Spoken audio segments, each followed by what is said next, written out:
നവകേരള യാത്രക്കിടെ പ്രതിഷേധിച്ചവരെ മുൻ മുഖ്യമന്ത്രിയുടെ ഗൺമാൻമാർ മർദ്ദിച്ചു എന്ന കേസിൽ മൊഴി നൽകാനായി സാക്ഷി ക്രൈംബ്രാഞ്ച് ഓഫീസിലെത്തി. ജയ്ഹിന്ദ് ക്യാമറമാൻ ജോജിയാണ് ആലപ്പുഴ ക്രൈംബ്രാഞ്ച് ഓഫീസിലെത്തിയത്. തനിക്കുണ്ടായ ഭീഷണിയടക്കം വിവരങ്ങൾ പറയുമെന്ന് ജോജി പറയുകയും ചെയ്തു. നമ്മൾ കഴിഞ്ഞ വർഷം ഹാജരാക്കിയിട്ടുണ്ടായിരുന്നു. മൊബൈലൊക്കെ കൊടുത്തിട്ടുണ്ടായിരുന്നു. 11 മണിക്ക് തന്നെ പറഞ്ഞിരിക്കുന്നത്. 11 മണിക്ക് തന്നെ പറഞ്ഞിരിക്കുന്നത്. മുമ്പൊരു നേരത്തെ ഒരു ഭീഷണിയൊക്കെ ഉണ്ടായിരുന്നല്ലോ, അപ്പോൾ ആ ഭീഷണിയുടെ കാര്യം ഒന്ന് പറയുമോ? അത് എല്ലാ കാര്യം പറയും. ഇത് നമ്മൾ കഴിഞ്ഞ വർഷം ഹാജരാക്കിയിട്ടുണ്ടായിരുന്നു.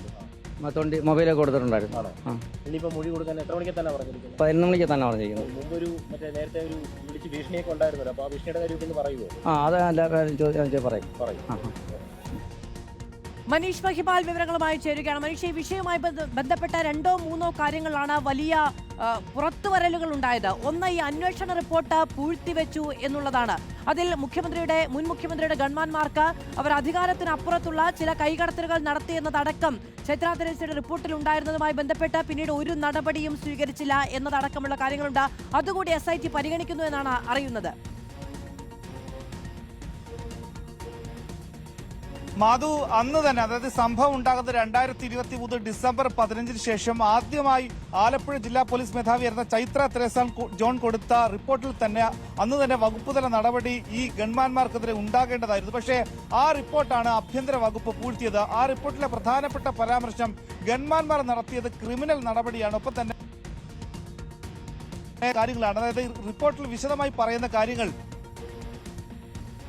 കൂടി കാണിക്കാൻ എത്തിയ പ്രവർത്തകർ അവിടെ വെച്ച് ലോക്കൽ പോലീസ് അവരെ പിടിച്ചു മാറ്റി ഒരു കടയുടെ അടുത്തേക്ക് ചെല്ലുന്ന സമയത്താണ് അവരെ മുഖ്യമന്ത്രിയുടെ വാഹന വ്യൂഹത്തിന്റെ കൂടെ ഉണ്ടായിരുന്ന ഗൺമാൻമാർ അവിടെ എത്തി ക്രൂരമായി തലക്കടക്കം മർദ്ദിച്ചു. അതുകൊണ്ട് തന്നെ വധശ്രമം അടക്കമുള്ള വലിയ വകുപ്പുകൾ ഈ ഉദ്യോഗസ്ഥർക്കെതിരെ ചുമത്തുന്ന കുറ്റകരമാണ് ചെയ്തതെന്ന് അടക്കമുള്ള ഗുരുതരമായിട്ടുള്ള കാര്യങ്ങൾ ആ റിപ്പോർട്ടിലുണ്ട്. അതുകൊണ്ട് തന്നെ ആ റിപ്പോർട്ട് വെളിച്ചം കണ്ടില്ല എന്നതാണ് ഏറ്റവും പ്രധാനപ്പെട്ട കാര്യം. ഇപ്പോഴിതാ ആ റിപ്പോർട്ട് കൂടി പുതിയ SIT, അതായത് നിലവിലെ AP ഷൗക്കത്ത്, അതായത് ജോജിയാണ് ഓഫീസിലെത്തിയത്. ജോജി പറയുന്ന ഏറ്റവും പ്രധാനപ്പെട്ട കാര്യം, ജോജിക്ക് ഈ കേസുമായി ബന്ധപ്പെട്ട നേരത്തെ തന്നെ സാക്ഷി രേഖപ്പെടുത്തി തന്റെ മൊഴി പോലീസ് പിന്നീട് 1 വർഷത്തിന് ശേഷമാണ് ശേഖരിച്ചത്. അപ്പോഴൊക്കെ തനിക്ക് പല രീതിയിൽ മൊഴി മാറ്റി പറയാനും ഒപ്പം തന്നെ ഈ ഫോൺ ഹാജരാക്കുന്നതിൽ നിന്നും പിന്മാറാൻ വേണ്ടിയിട്ട് വലിയ രീതിയിൽ ഭീഷണി ഉണ്ടായി എന്നാണ്.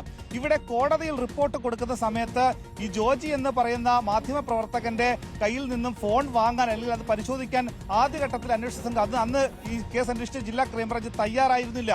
അതുകൊണ്ട് തന്നെ 1 വർഷത്തിന് ശേഷം ഈ ഫോൺ ഇവിടെ കയ്യിൽ നിന്ന് വാങ്ങുന്നു. അതിനു മുൻപ് കൊടുത്ത റിപ്പോർട്ടിലാണ് കോടതിയിൽ പറയുന്നത് ഇത്തരത്തിലുള്ള ദൃശ്യങ്ങളില്ല, തെളിവുകളില്ല, സാക്ഷികളില്ല എന്ന്. 1 വർഷത്തിന് ശേഷം കൊടുത്ത ഫോണിൽ പിന്നീട് 9 മാസങ്ങൾക്ക്, അതായത് നിലവിൽ ഇപ്പോഴത്തെ സമയത്തിൽ നിന്ന് 9 മാസം പിന്നോട്ട് പോകുന്ന സമയത്ത് അത് ഫോറൻസിക് പരിശോധനയ്ക്ക് പോലും അയച്ചു. അതിന്റെ പരിശോധനാ ഫലം പോലും നിലവിലത്തെ, അതായത് ഇതിനു മുൻപ് കേസ് അന്വേഷിച്ച ജില്ലാ ക്രൈംബ്രാഞ്ച് ആ പരിശോധനാ ഫലത്തിന്റെ വേഗതയ്ക്ക് അല്ലെങ്കിൽ വേഗതയിൽ ആ ഫലം കിട്ടാൻ പോലുമുള്ള ഇടപെടൽ നടത്തിയില്ല. ഇപ്പോഴിതാ സൂചിപ്പിക്കുന്ന വിവരങ്ങൾ കൂടിയാണ് പുറത്തു വന്നത്. പോലീസ് ഓഫീസറുടെ അന്വേഷണ റിപ്പോർട്ട് പൂഴ്ത്തിവെച്ചു. അതിൽ ഗുരുതരമായ ആരോപണങ്ങളാണ് ഉണ്ടായിരുന്നത്. മാത്രമല്ല അതിനുശേഷം ആ റിപ്പോർട്ട് നൽകിയ ഉദ്യോഗസ്ഥർക്ക് ചുമതലാ മാറ്റമുണ്ടായി. ഈ ദൃശ്യങ്ങൾ പുറത്തെ ക്യാമറമാന് നേരെ ഭീഷണിയുണ്ടായി. 1 വർഷത്തിന് ശേഷമാണ് റെക്കോർഡ് ചെയ്ത ഗാഡ്ജറ്റുകൾ സ്വീകരിച്ചത്. അതിന്റെ ഫോറൻസിക് പരിശോധന റിപ്പോർട്ടിലടക്കം യാതൊരു തരത്തിലുള്ള ഉത്തരവാദിത്വവും കാണിച്ചില്ല എന്നിങ്ങനെ ഒരുപാട് വാർത്തകൾ, വെളിപ്പെടുത്തലുകൾ പുറത്തേക്ക് വരികയാണ്. SIT അന്വേഷണം ഏറ്റെടുത്തതിന് തൊട്ടു പിന്നാലെ മനീഷ് മഹിപാലാണ് വിശദമായ വിവരങ്ങൾ നൽകിയത്.